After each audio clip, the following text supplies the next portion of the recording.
बाळासाहेबांच्या तमाम शिवसैनिकांना तुमच्या ह्या अनिश गाढवेचा, बाळासाहेबांच्या या कडवट शिवसैनिकाचा आणि शिवसेनेच्या प्रवक्त्याचा मानाचा जय महाराष्ट्र।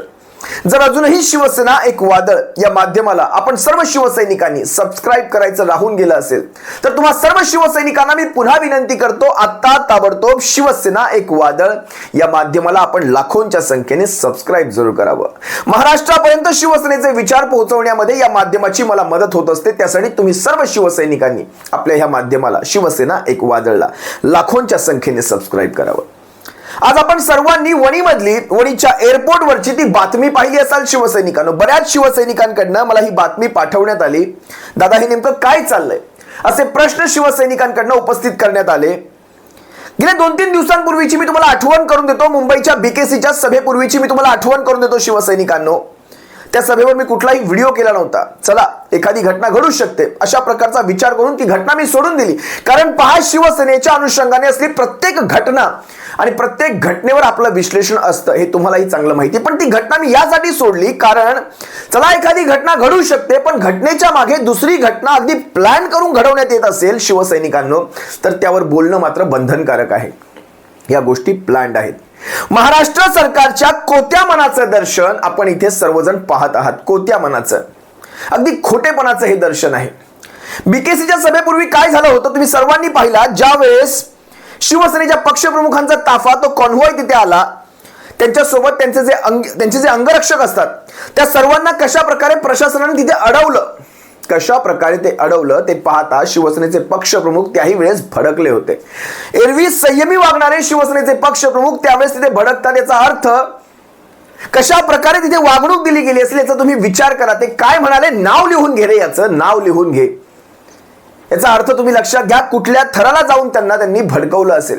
एकदा हा व्हिडिओ पहा ना, तुम्हाला त्या दिवशीची देखील कल्पना येईल। ना तुम्ही हा व्हिडिओ पाहिला देखील असाल, पण ज्यांनी कोणी हा त्या दिवशीचा बीकेसीच्या सभेचा, महाविकास आघाडीच्या सभेच्या पूर्वीचा तो व्हिडिओ पाहिला नसेल तर हा व्हिडिओ एकदा पहा।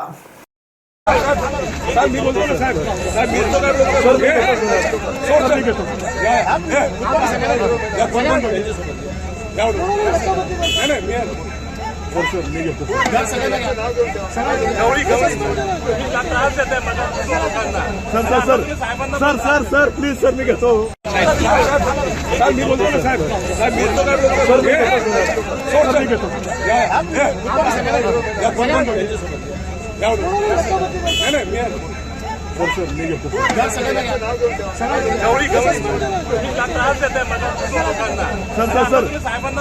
सर त्यावेळेस संयमी असलेले शिवसेनेचे पक्षप्रमुख भडकले, आपण सर्वांनी पाहिलेत। त्यानंतर मात्र पोलीस प्रशासनाची तारांबळ उडाली, पळापळ सुरू झाली। साहेब मी पाहून घेतो, साहेब मी पाहून घेतो, साहेब मी करतो। हे असंच वातावरण, हे कशासाठी, हे सगळ्याची गरज काय? सरकार आज आहेत, सरकार उद्या नसतील, सरकारांचे प्रमुख बदलले गेलेले असतील, पण ज्या व्यक्तीला तुम्ही अशा प्रकारे चिथवायचा प्रयत्न करत आहात ती व्यक्ती काही सर्वसाधारण व्यक्ती नाही। तिचं नाव आहे उद्धव बाळासाहेब ठाकरे, महाराष्ट्राचे माजी मुख्यमंत्री आहेत। ते शिवसेनेसारख्या बलाढ्य पक्षाचे ते एक पक्षप्रमुख आहेत, लक्षात घ्या। पण ठीक आहे, या कोत्या मनाच्या दर्शनासाठी ज्यांनी कोणी या कोत्या मनाचं दर्शन घडवलंय त्या सर्वांसाठी हेच सांगणे, सरकार आज आहेत, सरकार उद्या नसतील, सरकारांचे मुहूर्के बदललेले असतील, मग त्यावेळेस काय? आणि शिवसेनेच्या पक्षप्रमुखांनी अतिशय स्पष्ट शब्दात सांगितलं, नाव लिहून घे, याचं नाव लिहून घे। आणि ह्या गोष्टी अशाच नाही बोलल्या जात, लक्षात घ्या। आता आज नेमकं काय झालं वणीमध्ये? बरं, तो काही एअरपोर्ट असा काही आंतरराष्ट्रीय हवाई अड्डा आहे का? आंतरराष्ट्रीय सोडा, आंतरजिल्हा आहे तो। आंतरजिल्हा म्हणजे आंतरदेशीय सुद्धा नाही, आंतरजिल्हा आहे तो। एकदम साधंसं छोटंसं डोमेस्टिक एअरपोर्ट, जिथे कमीत कमी हेलिकॉप्टर्स उतरतील, एखाद दुसरं छोटेखानी एखादं VVIPचं विमान उतरेल, अशा प्रकारची ती तजवीज। आणि असे एअरपोर्ट महाराष्ट्रातल्या जवळपास 10 ते 12 जिल्ह्यांमध्ये आहेत। हे काही वेगळं सांगायची गरज नाही। इथे काही असं तगडी सुरक्षा व्यवस्था असं वगैरे काहीही नसतं। आता वणीमध्ये आजपर्यंत अनेक VVIP नेते उतरलेले आहेत, आजपर्यंतचं सोडून देऊयात। या सगळ्यांची तर आम्ही माहिती काढणार आहोतच, कुणाकुणाच्या बॅगा चेक केल्या या सगळ्याची आम्ही देखील माहिती काढू माहिती अधिकाराच्या अंतर्गत। पण लक्षात घ्या, काल परवामध्ये मनसे अध्यक्षांची देखील तिथे सभा झाली, मनसे अध्यक्ष देखील तिथे उतरले। या सगळ्यांच्या बॅगा किती चेक झाल्या असतील याची देखील माहिती घ्यावी लागेल. नेमकं कुणाकुणाच्या बॅगा, स्वतः उद्धव साहेबांनी सांगितलं मिंधेंच्या बॅगा असतील, नागपूरच्या नेत्यांच्या बॅगा असतील, मोदी शहांच्या बॅगा असतील, यांच्या बॅगा किती चेक झाल्या. बरोबर. व्हीव्हीआयपी प्रोटोकॉल जर तुम्हाला पाळायचा आहे तर तो सर्वांच्या बाबतीत पाळला गेला पाहिजे. बरं, आंतरराष्ट्रीय असलं तर एखाद्या वेळेस विचार केला असता. देशाच्या बाहेर जात आहेत किंवा काहीतरी परदेशात एखाद्या मीटिंगसाठी आहेत आणि परदेशातलं एअरपोर्ट आहे किंवा परदेशात जाण्यासाठी इंटरनॅशनल टर्मिनलवर ह्या सगळ्या गोष्टी चाललेल्या आहेत, एक वेळ आपण समजू शकतो त्यांच्या प्रोसेसचा तो भाग असेल. पण आंतर जिल्ह्यामध्ये हा काय प्रकार आहे? ठीक आहे, प्रोसेसचा भाग. मग प्रोसेस कुणाकुणाच्या बाबतीत फॉलो केली गेली याचा प्रश्न स्वतः उपस्थित केला शिवसेनेच्या पक्षप्रमुखांनी. एकदा शिवसेनेचे पक्षप्रमुख काय म्हणाले हा देखील एकदा व्हिडिओ पहा. काय नाव तुमचं? माझं अमोल गाठे नाव आहे साहेब. कुठे राहणार आहे? मी मूळचा अमरावतीचा. अमरावतीचा. जी साहेब. ठीक आहे. आणि वणी तहसील. कोणाकोणाच्या तरुण बॅग तपासले? आता जस्ट नाही, माझी तपासता बरोबर आहे. माझ्या आधी कोणाची तपासली? पहिलाच दौरा तुमचा कोण? हो, माझा पहिला आहे, पण माझ्या आधी कोणत्या राजकीय नेत्याची तपासले? नाही साहेब, 4 महिने झाले मला सेवा. 4 महिन्यात एकाची नाही तपासली.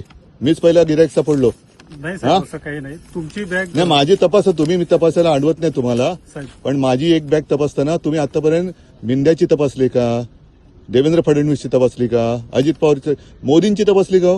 अमित शहाची तपासली? साहेब अद्याप नाही, अद्याप आले नाहीत. साहेब. नाही आले तर मला तपासलीचा व्हिडिओ पाठवायचा. हो साहेब, नक्की. ठीक आहे. नक्की साहेब. हा, तुमच्या सगळ्यांचं मी एक करतोय. मोदींची बॅग तपासतानाचा मला तुमचा व्हिडिओ आला पाहिजे. हो साहेब. हा, तिकडे तुम्ही शेपूट नाही घालायची. हा व्हिडिओ मी रिलीज करतोय. ठीक आहे, तपासा बॅग माझी. बॅग रिकव्हर आहे. धन्यवाद साहेब. माझा युरिन पॉट पण तपासा जरा बाजूला. ए, बीच पे मत आओ.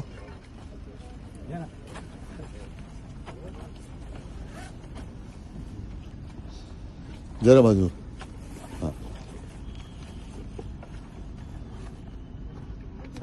उघडा ना.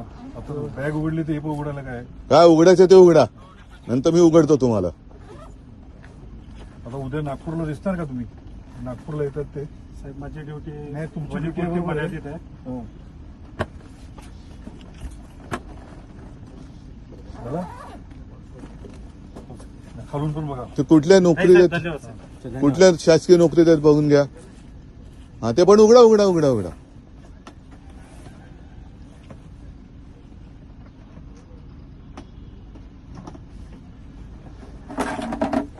काय पाहिजे असेल तर घ्या. तुम्हाला पण ताण लागली असेल, पण तुम्ही पण माणसं आहात.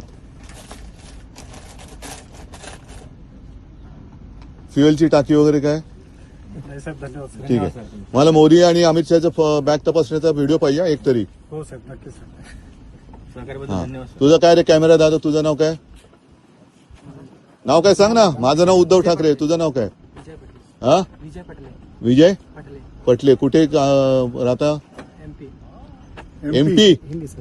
गुजरातचे नाहीत ना? हा, चला. म्हणजे महाराष्ट्रात तपासायला पण बाहेरच्या राज्यातली माणसं आहेत. धन्यवाद.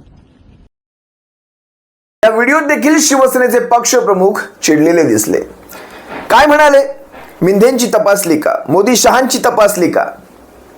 तरी देखील ऑफिसर बॅग अशा प्रकारे तपासत होते जणू काही एखादा क्रिमिनल तिथून चाललेला आहे. विचार करा, त्यांनी शिवसेनेचे पक्षप्रमुख अतिशय म्हणजे उद्विग्न होऊनच म्हणाले. ते म्हणाले एक काम करा, माझा युरिन पॉट देखील चेक करा. अगदी त्यांच्या पाण्याच्या त्या बॅगा देखील यांनी चेक केल्या. याला म्हणतात कोत्या मनाचं दर्शन. ही प्रशासनं आज असतात, प्रशासनं उद्या नसतील. लक्षात ठेवा. शिवसेनेचे पक्षप्रमुख बोलता बोलता हे देखील बोलून गेले, आज तुम्ही आमच्या बॅगा तपासताय, उद्या आम्ही तुम्हाला तपासू. आणि ही उद्विग्नता असते, कारण ज्या प्रकारे चिथवलं जातं, ज्या प्रकारे अशा गोष्टी जाणून बुजून घडवल्या जातात, त्यावेळेस अशा प्रकारची विधानं होतात. आज आमच्या बॅगा तपासताय, उद्या आम्ही तुम्हाला तपासू. अगदी योग्य आहे. हे वक्तव्य फक्त ह्याच बाबतीत लागू होत नाही साहेब. ज्यावेळेस आपलं सरकार येईल त्यावेळेस ज्यांनी आम्हा शिवसैनिकांवर देखील अत्याचार केलेला आहे ना, ज्यांनी आम्हा शिवसैनिकांना देखील दाबण्याचा प्रयत्न केलेला आहे, यानं त्या प्रकारे अनेक प्रकार वापरलेले आहेत शिवसैनिकांच्या बाबतीत. ते सर्व शिवसैनिकांनी आज हृदयात ठेवलेलं आहे. पण ज्या वेळेस साहेब हे सगळं पलटलेलं असेल ना, त्यावेळेस शिवसैनिकांना देखील थोडी मुभा असावी. असो, वणीमध्ये अनेक नेते उतरलेले आहेत, पण कुणाकुणाच्या बॅगा चेक झाल्या याची माहिती आम्ही नक्की घेणार. विचार करा ना, जगातला सगळ्यात मोठा पक्ष 15 आमदार असलेल्या उद्धव बाळासाहेब ठाकरे या नावाला घाबरतो.